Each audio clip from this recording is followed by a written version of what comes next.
So up next, we will hear about ways that we can access food or find food in our community. There are so many different programs and organizations that are helping families get food on a weekly basis, on a daily basis. So Ms. Courtney Covington will give us more details about that. So Courtney Covington, MS, is the Director of Family and Community Service for personal enrichment through mental health services. She has over 30 years experience in community social services, and the past 20 years have been all within Pinellas County.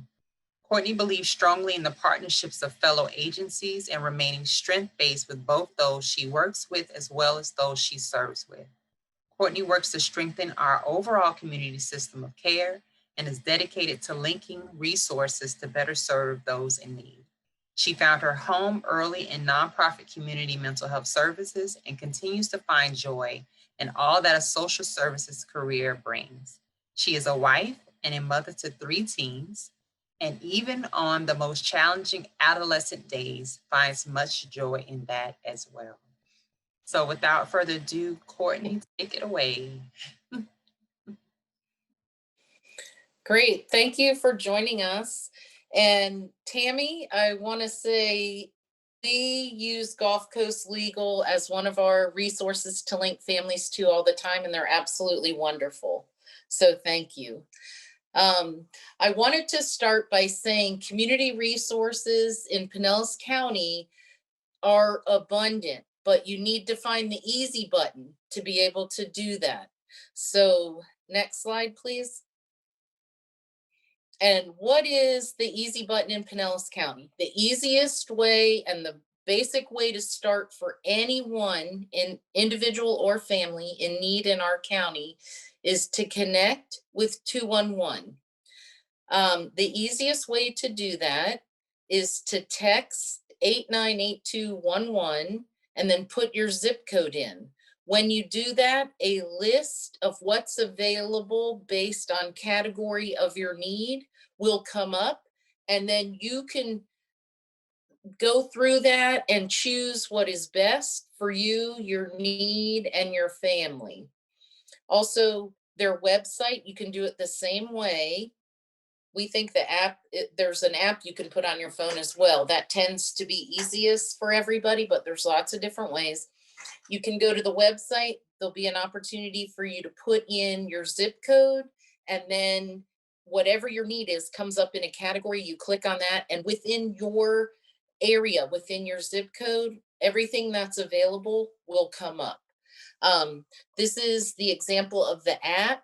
When we work with families, that's the first thing we do when we meet with them, is assist them with downloading the 211 free app, because that's at your fingertips.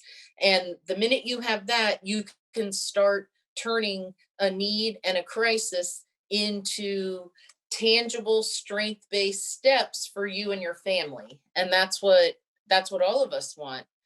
I'm going to talk about different food opportunities this evening, but I did want to add that one of the things that we do at PEMHS is we serve thousands of families, and we provide a safety net when families have hit a roadblock and things that they need aren't happening. Basic things: transportation, food, childcare, employment, education. And there are resources and navigators, which would be like case managers, to help you with that. So you could go to PEMHS.org or access 211 to reach us, and it's called System Navigation. To talk about the food need, it has spiked incredibly since the COVID pandemic. And the biggest change that we've seen in our county, and we're so, so grateful for, is Pinellas County Schools has created a free meal distribution program. Any child that attends a Pinellas County school, brick and mortar attends, will receive free lunch and free breakfast. They've always received free breakfast for the past few years, but now they've included lunch. You don't have to register, you don't have to be in a program or a um, a salary range or anything. Any student receives free breakfast, free lunch within Pinellas County schools. In addition to that, they started October 28th, but it's ongoing. You can receive 7 days worth of breakfast, lunch, snack, and dinner for all minors 18 years and younger within your household. And distribution is Thursdays 4:30 to 6:30 at 30 different school locations spread out from elementary, middle, and high throughout the whole county. So it covers from north to south of the county. The children, again, do not need to be a registered. You don't have to be present with the pickup. You doesn't require any ID. You just get in line, first come, first serve, and you'll receive 7 days worth of food, breakfast, lunch, snack, and dinner for the number of children that you tell them you have. To find the site-based information, you would want to go to pcsb.org. That's Pinellas County School Board. That's what that stands for, .org/food. And they will list all the schools that are participating in the distribution.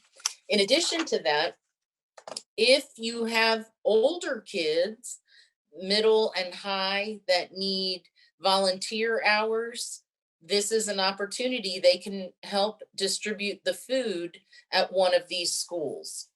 And there's 30 of them, so they're spread out. There's definitely going to be one in your neighborhood. So as far as food, I would say that's the number one go-to. But in addition to that, we have lots of other availability within our county. So some additional options are every Thursday from 3 to 4:30 is something called the grocery grab. And that's at John Hopkins Middle School in the back of the school, the back by the bus circle. There's the J-Hop Resource Center. And that happens every Thursday, and it's fresh produce and sometimes they had steaks. They gave away 2 turkeys per family, vegetables, fruits. There's just an abundance of items that they bring every week, and that's available. Like I gave that as an example, but going to this website, which is connected with JWB, Juvenile Welfare Board, the JWB has put together a full comprehensive list for the entire county. And they cover everything from mobile food pantries, which the J-Hop is an example of a mobile food pantry, and a truck pulls up and you stay in your car. All of them are COVID CDC guidelines. So they're drive-through, and you're loaded up with the needed food. Meals on Wheels is specific in that drops off at a needed home. So that is the elderly or the infirm that aren't able to get out. And then there's lots of what we would say standard freestanding community food pantries.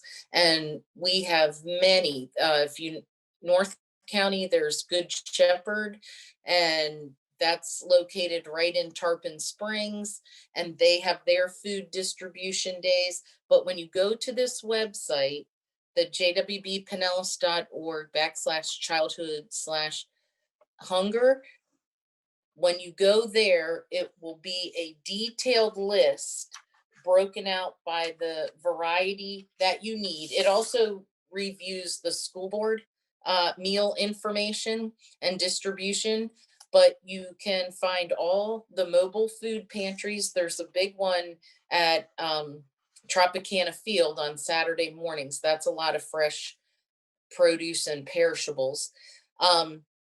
Then again, review the school, standing food pantries, and then the specialized Meals on Wheels for kids. Each school also has additional things called Pack-a-Sack, and it would be worthwhile if you have elementary age kids inquiring about that.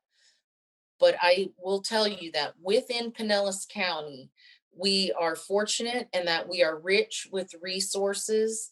Right now, food and the acknowledgement of the need of food, or a food desert, which is a, maybe you live in a place where there's not a lot of access to get groceries, except for maybe at a gas station or a 7-Eleven. We would call that a food desert. You would want a place where you have lots of options. Pinellas County, if you go to this website, will lay it out for you where you can get an abundance of needed food.